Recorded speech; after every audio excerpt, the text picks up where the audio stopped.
ನಮಸ್ಕಾರ ವೀಕ್ಷಕರೇ, ಟಾರ್ಗೆಟ್ ಟಿವಿಗೆ ಸ್ವಾಗತ.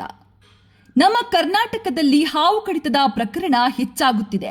ಹಾಗಾದ್ರೆ ಕರ್ನಾಟಕದಲ್ಲಿ ಹಾವು ಕಡಿತ ಹೆಚ್ಚಾಗಲು ಕಾರಣವೇನು? ಜನರಲ್ಲಿ ಜಾಗೃತಿ ಇಲ್ಲವಾ? ಈ ಬಗ್ಗೆ ಮಾಹಿತಿಯನ್ನ ನೀಡ್ತೀವಿ, ಬನ್ನಿ. ನೀವಿನ್ನು ನಮ್ಮ ಟಾರ್ಗೆಟ್ ಟಿವಿಯನ್ನ ಫಾಲೋ ಮಾಡಿಲ್ಲ ಅಂದ್ರೆ ಈ ಕೂಡಲೇ ಫಾಲೋ ಮಾಡಿ. ಹಾವು ಕಡಿತದಿಂದ ಸಾವು, ಕರ್ನಾಟಕಕ್ಕೆ ಮೊದಲ ಸ್ಥಾನ.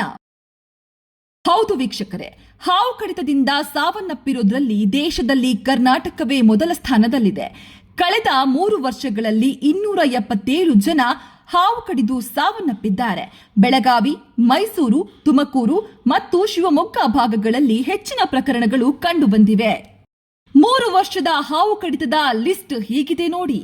ಹಾವು ಕಡಿತದಲ್ಲಿ ಸಾವನ್ನಪ್ಪಿರುವವರಲ್ಲಿ ಹೆಚ್ಚಿನವರು ಕೃಷಿ ಕಾರ್ಮಿಕರು ಮತ್ತು ಗ್ರಾಮೀಣ ಭಾಗದ ಜನರಾಗಿದ್ದಾರೆ.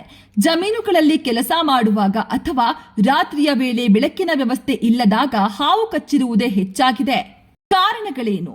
ಹಳ್ಳಿ ಭಾಗದಲ್ಲಿ ಹಾವು ಕಡಿತ ಪ್ರಕರಣ ಜಾಸ್ತಿಯಾಗಿದೆ. ಆದ್ರೆ ಎಷ್ಟೋ ಹಳ್ಳಿ ಜನರಿಗೆ ಹಾವು ಕಡಿದ ನಂತರ ಏನ್ ಮಾಡಬೇಕು, ಯಾವ ಚಿಕಿತ್ಸೆಯನ್ನ ನೀಡಬೇಕು ಎನ್ನುವ ಮಾಹಿತಿ ಹಾಗೂ ಅರಿವೇ ಇಲ್ಲದಿರೋದು ಮೊದಲನೆಯ ಕಾರಣ.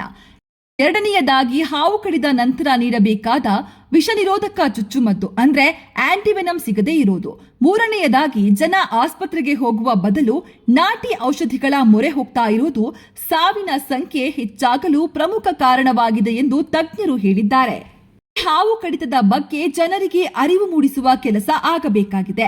ಈ ಸಂದರ್ಭದಲ್ಲಿ ಮಾಡಬೇಕಾದ ಪ್ರಥಮ ಚಿಕಿತ್ಸೆ ಮತ್ತು ಹತ್ತಿರದ ಸರ್ಕಾರಿ ಆಸ್ಪತ್ರೆಗೆ ತೆರಳುವ ಬಗ್ಗೆ ಜನರಲ್ಲಿ ಇನ್ನೂ ಹೆಚ್ಚಿನ ಜಾಗೃತಿ ಮೂಡಿಸುವ ಕೆಲಸವನ್ನ ಆರೋಗ್ಯ ಇಲಾಖೆ ಮಾಡಬೇಕಾಗಿದೆ. ಇದೇ ರೀತಿಯ ಮತ್ತಷ್ಟು ಸುದ್ದಿಗಾಗಿ ನೋಡ್ತಾ ಇರಿ ಟಾರ್ಗೆಟ್ ಟಿವಿ.